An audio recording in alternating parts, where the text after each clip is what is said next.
Après avoir vu les composants d'un ordinateur dans le chapitre 1, nous allons entamer le chapitre 2 et nous allons voir de plus près les composants internes d'un ordinateur. Comme vous pouvez le voir dans cette figure, ici se trouvent tous les composants ou quelques composants internes d'un ordinateur avec les différents périphériques. On les appelle les composants externes. Ici, c'est un boîtier où se trouvent les composants essentiels dits internes d'un ordinateur. Donc, pour voir de plus près l'intérieur d'une unité centrale, cela est une illustration d'une carte mère à laquelle se trouvent ou sont placés différents composants. La carte mère se trouve bien sûr tout à fait en dessous.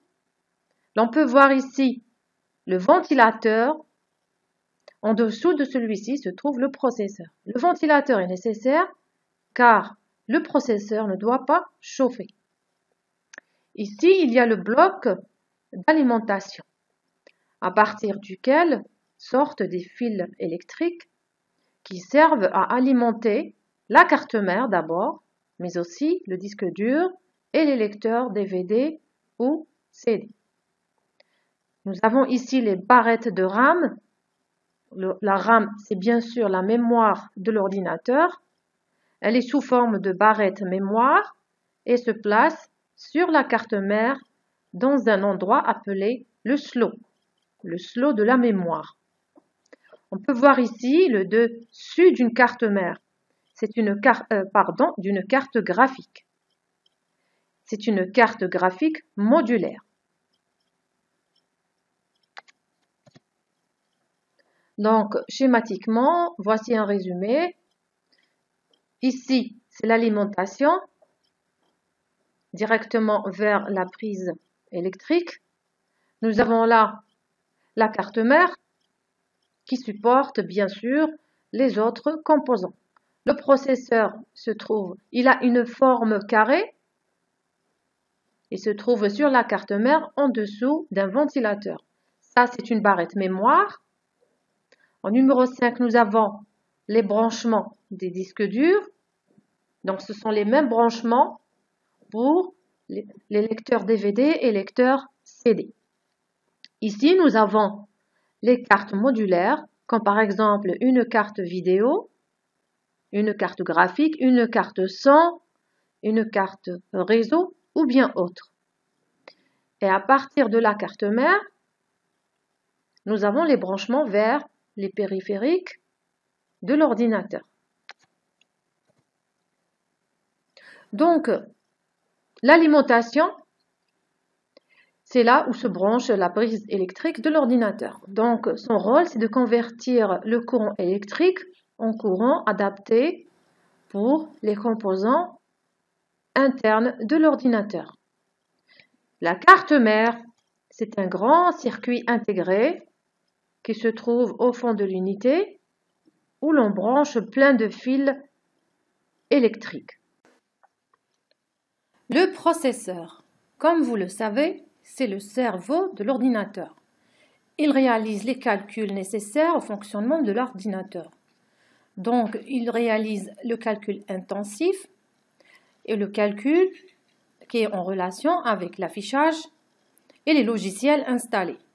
La fréquence du processeur, c'est-à-dire la vitesse à laquelle il travaille, est mesurée en Hertz ou en gigahertz.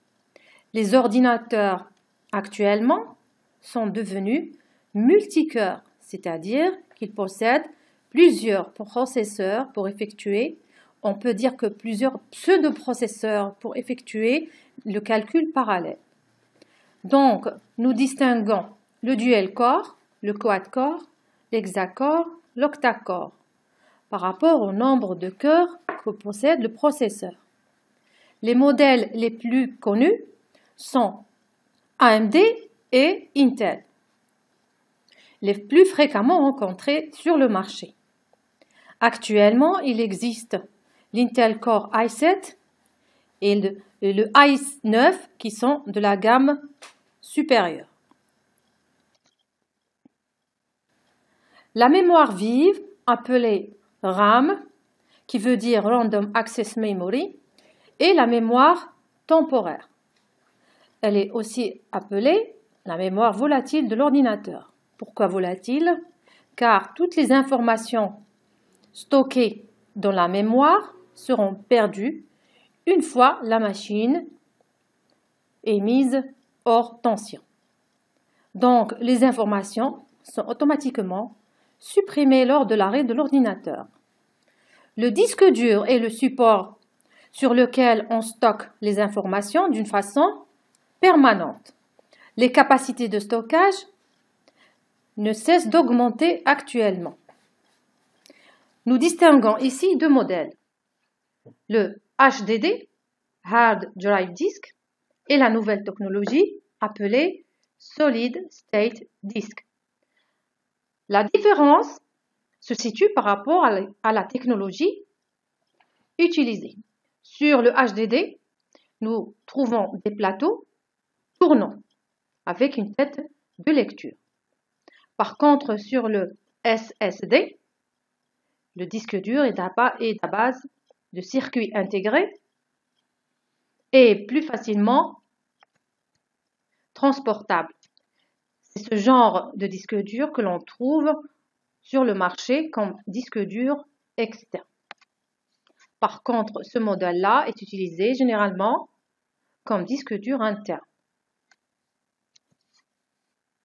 La carte graphique, appelée également carte vidéo. Voici un exemple. Elle permet de produire une image affichable sur écran. Il y a deux possibilités. Soit la carte graphique est intégrée dans la carte mère, et dans ce cas-là, elle puise de sa mémoire, c'est-à-dire de la mémoire volatile, soit la carte graphique est modulaire, c'est-à-dire dédiée. Dans ce cas-là, elle sera plus puissante, mais coûtera bien sûr plus cher. Elle permet de faire fonctionner correctement des jeux en 3D et des logiciels de retouche vidéo, ou aussi les logiciels utilisés par les architectes, comme AutoCAD ou autres. Nous distinguons les deux marques les plus répandues sur le marché, AMD et Nvidia. Il y a également la carte son, la carte réseau et d'autres cartes d'extension. Donc, comme son nom l'indique, la carte son permet le fonctionnement des haut-parleurs. C'est à partir de là que l'on branche tout ce qui est en relation avec le son, c'est-à-dire les haut-parleurs, les écouteurs ou le microphone. La carte réseau, qui est illustrée dans cette image, assure l'interface entre l'équipement dans lequel elle est montée et un ensemble d'autres équipements connectés sur le même réseau. Lorsque l'on voit derrière le boîtier ce genre de connexion, on doit savoir que l'unité centrale est équipée d'une carte réseau par laquelle on peut brancher les câbles réseau. D'autres cartes d'extension peuvent être rajoutées sur la carte mère, comme par exemple la carte Wi-Fi ou autre. Le but d'une carte d'extension est d'ajouter des capacités ou des fonctionnalités à un ordinateur. Donc, pour résumer, voici les périphériques externes, qui sont des éléments situés à l'extérieur de l'ordinateur.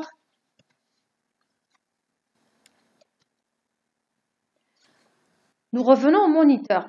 Donc, le moniteur, ce que l'on appelle l'écran, est le périphérique externe qui permet de visualiser le texte, les images ou les vidéos, au moyen d'une carte graphique ou une carte vidéo.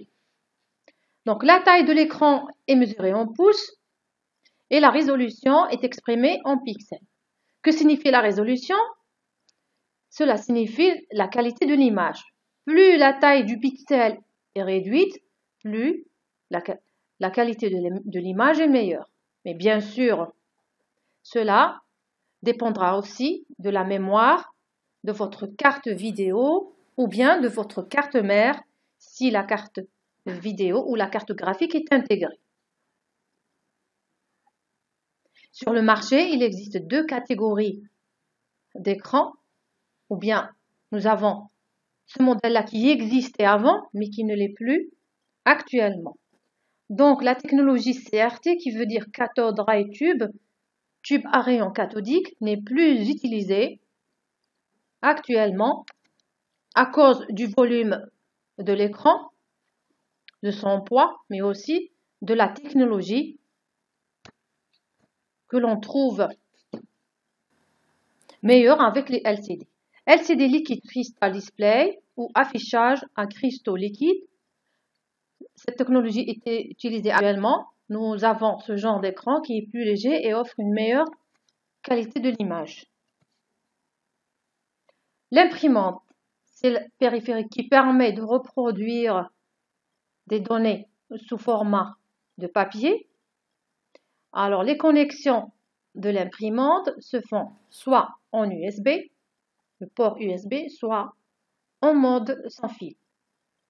Le scanner ou le numériseur permet de faire l'inverse, c'est-à-dire numériser des documents ou des photos et transférer le résultat sous forme de fichier.